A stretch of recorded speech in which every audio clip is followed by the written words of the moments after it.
The Young and the Restless Spoilers shock. The confrontation between Noah and Jack inside the familiar walls of Jack's office is charged with a tension that feels heavier than any corporate battle either of them has faced before. This is not about Jabot, market manipulation, or the endless Newman-Abbott rivalry that has defined so much of their shared history. From the moment Noah steps inside, there is a visible strain in his posture, a guardedness in his eyes that immediately tells Jack something is profoundly wrong. Jack does not waste time with pleasantries. His instincts, sharpened by decades of navigating lies, secrets, and betrayals, push him straight to the point. He demands the truth about Allie, about the inconsistencies that have been gnawing at him, and about Noah's increasingly tangled and evasive explanations. Jack's voice carries authority, but beneath it lies unmistakable fear, the kind that only surfaces when family is involved and the unthinkable threatens to become real. Noah tries to deflect at first, offering partial answers and carefully chosen words, but the pressure in the room continues to build. Jack's stare never wavers, and the silence between questions becomes more suffocating than the questions themselves. Finally, Noah breaks. The truth spills out not as a calculated confession, but as something forced into the open by exhaustion and guilt. He reveals that Allie was not simply dealing with personal struggles or choosing to stay away from Genoa City. She was brutally attacked.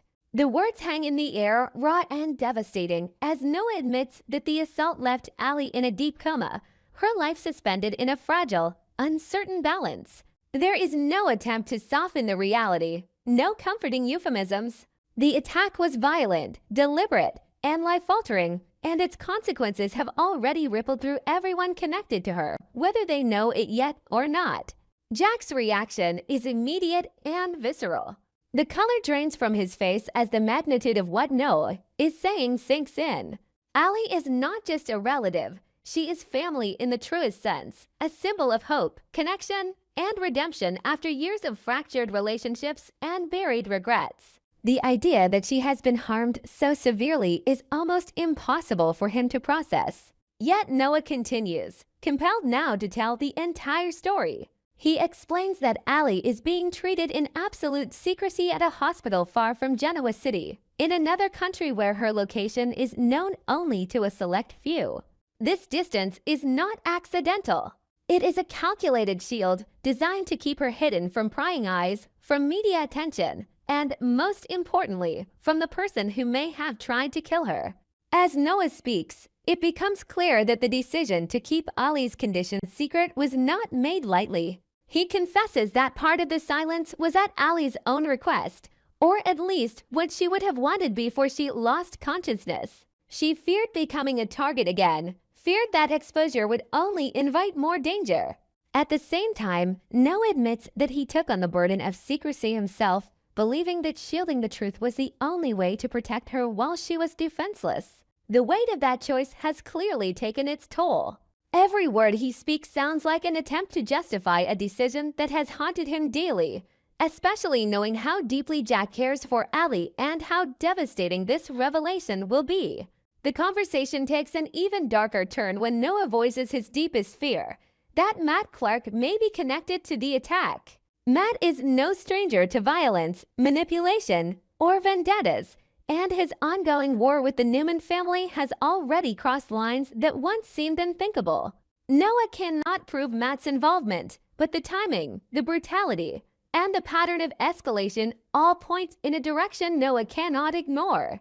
The idea that Allie may have been used as leverage, or worse, as collateral damage in a much larger conflict fills him with dread. He knows what Matt is capable of, and he knows that if Matt is indeed responsible, this was not a random act of cruelty but a calculated message meant to terrorize and destabilize everyone connected to the Newmans. Jack listens in stunned silence, his pain slowly transforming into something far more dangerous. The shock gives way to grief, and grief hardens into fury. His beloved niece lies unconscious in a foreign hospital, her life forever altered by an act of violence, and someone out there is responsible. For Jack, this is no longer a matter of patience, restraint, or legal boundaries. The protective instincts that have always driven him where family is concerned ignite with renewed intensity. He makes it clear, in words heavy with resolve, that he will tear through every obstacle standing between him and the truth. There will be no half measures, no hesitation, and no consideration for the fallout that may come from his actions.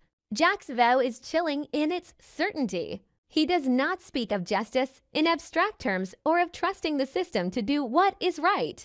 He speaks of retribution, of uncovering the truth by any means necessary, and of making whoever hurt Allie pay in ways that go far beyond conventional consequences. Years of battling Victor Newman, surviving betrayals, and enduring personal losses have taught Jack how to fight dirty when pushed too far. And this moment has pushed him past every limit he once believed he had. The thought of Matt Clark, or anyone else, believing they could attack an Abbott and escape unscathed is intolerable to him. For Noah, watching Jack reach this point is both terrifying and strangely reassuring. He knows that unleashing Jack's wrath will set off a chain reaction with far-reaching consequences, not just for Matt Clark, but for the already volatile balance of power in Genoa City. At the same time, he feels a grim sense of relief that the burden of silence is no longer his alone. The truth is out, and with it comes the inevitability of action. What began as a private tragedy hidden in the shadows of secrecy has now become a catalyst for something much larger. Something that threatens to drag old enemies back into open warfare and expose just how far each of them is willing to go when family is attacked. As the meeting ends, the office no longer feels like a place of business, but like the epicenter of an approaching storm. Allie's fate remains uncertain, suspended between life and death, while Jack's resolve sets new forces in motion. The Abbott-Newman conflict, already poisoned by Matt Clark's influence, has just crossed into far more personal and dangerous territory. Nothing about Genoa City will remain the same once Jack begins his hunt, because this time, he is not fighting for pride, power, or legacy. He is fighting for blood, and he has made it painfully clear that he is prepared to burn everything down to get his revenge, no matter the cost. The antiseptic tang of Genoa City Memorial Hospital hung heavy in the air, a suffocating blanket over the Abbott family's quiet despair. Inside the ICU, the rhythmic beeping of the cardiac monitor was the only sound tethering Allie Nguyen to the living world. Her face, usually bright with the promise of her future in the lab or her romance with Noah, was almost unrecognizable beneath layers of gauze and bruising. Jack Abbott stood by the window, his back to the room, staring out at the darkened skyline. His reflection in the glass was a mask of stoic fury, but his hands, gripping the sill, trembled. He had spent decades fighting corporate raiders, surviving family betrayals, and navigating the treacherous waters of Genoa City society. But seeing his granddaughter broken in a hospital bed was a different kind of hell. It was a visceral reminder that the Abbotts were not untouchable. "She's fighting, Jack," a voice came from the doorway. It was Kyle, his voice hushed, eyes red-rimmed. "The doctors said the swelling is going down." "She's strong." "She shouldn't have to be this strong," Jack replied, his voice a low growl. He turned, his eyes landing on Allie's still form. "This wasn't a mugging, Kyle. A mugger takes a purse and runs." "They don't," he choked on the words, unable to articulate the brutality of the assault that had left Allie near death in an alleyway behind the athletic club. The elevator doors down the hall dinged, and a moment later, hurried footsteps echoed against the linoleum. Noah Newman burst into the waiting area, looking like he hadn't slept in days. His clothes were rumpled, his hair chaotic, and a fresh bandage on his forehead hinted at his own recent traumas. He had been back in Genoa City for less than an hour, having raced back from a frantic, off-the-grid search that had consumed him since his own discharge. "Where is she?" Noah demanded, breathless, ignoring Kyle's attempt to steady him. He pushed past them into the room, freezing at the foot of Allie's bed. The color drained from his face. "Oh, God. Allie." Jack stepped forward, his protective instincts flaring. "Noah, we didn't know if you were coming. We heard you were detained." "I was looking for answers," Noah whispered, reaching out to hover a trembling hand over Allie's bandaged arm. He looked up at Jack, his eyes burning with a terrifying intensity. "And I found them. I know who did this." The air in the room shifted, the sorrow replaced by a sudden, electric tension. Kyle closed the door, sealing them in. "Who?" Kyle asked. "The police said they have no leads." "The police are looking for a ghost," Noah said, his voice dropping. He turned to face Jack squarely. It wasn't a random attack. It was a message. The man who beat her. He's a cleaner, a fixer. He works for a man named Mitch Bacall. Jack frowned, the name unfamiliar. Bacall? The club owner from LA. What does he have to do with Allie? "Mitch Bacall isn't real, Jack," Noah said, the words coming out like shards of glass. "It's a cover, a mask. The man running the shadow room, the man who has been pulling strings in my life and Sienna's life for months, is Matt Clark." The name landed like a physical blow. Jack staggered back a step, his face paling. "Matt Clark? That's impossible. He's been dead for 20 years. He died in this very hospital." "He didn't die," Noah insisted, his hands clenching into fists. "He survived. He rebuilt himself. He's been waiting, hiding in plain sight in Los Angeles. And Allie, she found out." Noah paced the small room, the energy radiating off him manic and dangerous. "Allie wasn't just overseas while I was in the hospital. She was digging. She knew something was wrong with my accident. She tracked a lead to LA, to Sienna." "Sienna?" Jack asked sharply. "The woman from London." "Yes," Noah said, his voice breaking. "Allie found something in Matt's private files. A connection. Matt isn't just obsessed with my parents anymore, Jack. He has something on Sienna. A secret that could destroy her. Allie found proof that Matt has been manipulating me to get to my father and Sharon. She was going to expose him."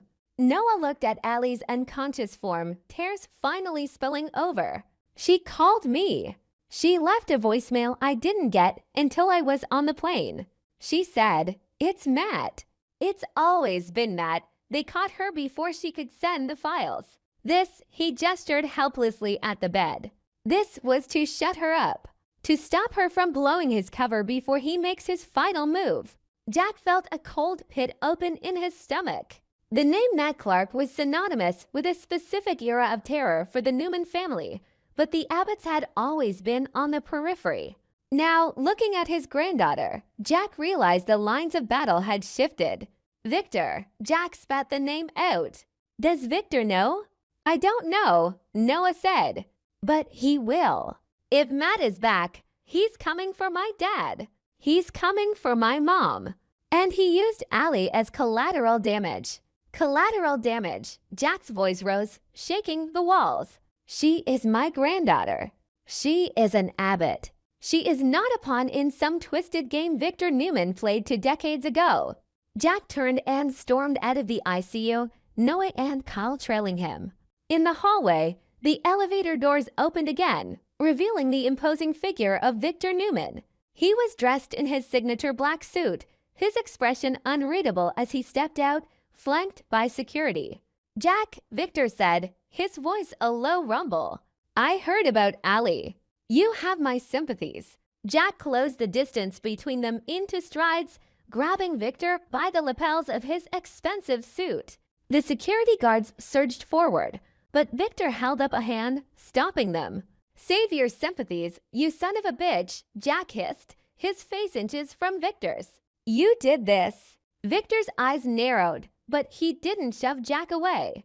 "You are distressed, Jack. I will ignore that outburst. I had nothing to do with." "Not you directly," Jack cut him off, shaking him. "Your past. Your enemies. Your endless, toxic war with the world. Noah just told me who did this. It wasn't a mugger. It was Matt Clark." For the first time in years, Jack saw genuine shock crack the facade of Victor Newman. Victor's eyes darted to Noah, who stood behind Jack, nodding grimly.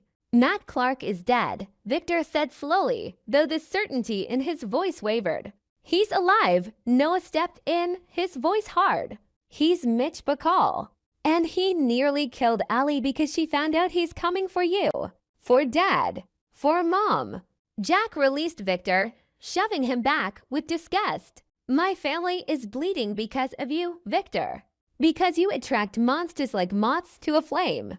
Allie is lying in there with tubes down her throat because she got caught in the crossfire of your history. Victor straightened his jacket, his composure returning, though his eyes remained dark. If Matt Clark is alive, Victor said, his voice dropping to a lethal whisper, then he has made a grave error. I will handle this. No, Jack said, his voice deadly calm. You don't get to handle this. You don't get to turn this into another one of your chess games where people are sacrificed for the king. This is my granddaughter. This is my blood. Jack stepped closer to Victor again, pointing a finger at his chest. I don't care about your feud with Clark. I don't care about the Newmans right now. But mark my words, Victor. If Matt Clark comes anywhere near my family again, I won't just go after him. I will tear down everything you built to get to him. I am done being the collateral damage in the Newman saga. You are emotional, Jack, Victor said, though he took a half step back. We have a common enemy. Do not let your hatred for me blind you to the threat. My hatred for you is the only thing that's clear right now, Jack retorted. You and I? We've been playing at being civil, but the gloves are off. You stay away from Allie. You stay away from the Abbotts. I will deal with Matt Clark, and I will do it without your help. Jack turned his back on Victor, looking at Noah. Noah, you stay with her. Don't leave her side. I have calls to make. Jack, what are you going to do? Noah asked, fear flickering in his eyes. Jack stopped at the end of the hallway, the fluorescent lights casting long shadows across his face. He looked like a man who had finally run out of patience, a man who was ready to burn the world down to protect his own. I'm going to finish what should have been done 20 years ago, Jack said, his voice echoing in the quiet corridor. I'm going to hunt Matt Clark down, and I'm going to make sure he never hurts anyone I love ever again. As Jack stormed toward the exit, pulling his phone from his pocket, the line between the corporate titan and the vengeful patriarch blurred. The war had restarted, but this time, the battlefield wasn't the boardroom. It was the streets of Genoa City, and Jack Abbott was ready for blood. Back in the hallway, Victor watched him go, his jaw set. He looked at Noah, then at the door to Allie's room. The great Victor Newman pulled out his own phone. Get the jet ready, Victor commanded into the receiver. And find out everything there is to know about Mitch Bacall. Now, inside the room, the monitor beeped on, a steady rhythm counting down the seconds until the storm broke.